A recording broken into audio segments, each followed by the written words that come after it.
Today I want to talk about the role of our Blessed Mother in the life of the priest.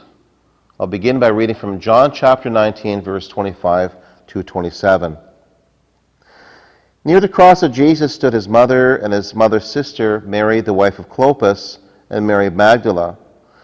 Seeing his mother and the disciple whom he loved standing near her, Jesus said to his mother, "Woman, this is your son."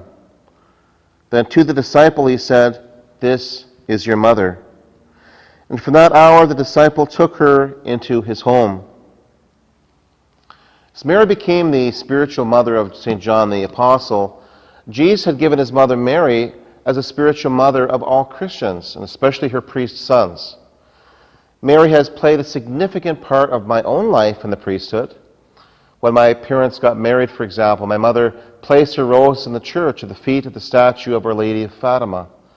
My mother asked Our Lady that if it was God's will, that one of her sons would become a priest. 8 years later, on May 13th, 1964, I was born into this world, the feast day of Our Lady of Fatima. From the very day I was born, practically everything in my life had a Marian theme to it. I received my first rosary in grade 4, which I still have at home.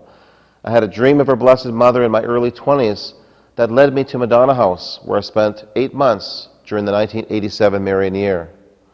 That very same year I made my consecration to Mary, and shortly after my ordination to the priesthood, my first pastorship took place at Holy Name of Mary Parish in Almont. I guess you could say that Mary has always had a big part of my life.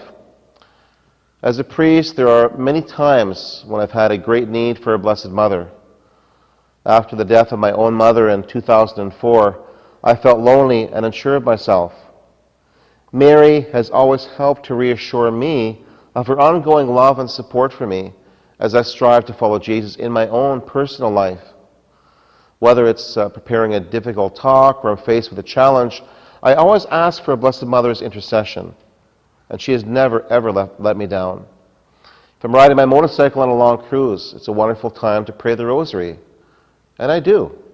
Simply put, a priest's need for Mary in his life is the same as our Lord's need for her. Mary is her mother, and as such she is our greatest confidant, our greatest support, and our greatest encourager. God bless you.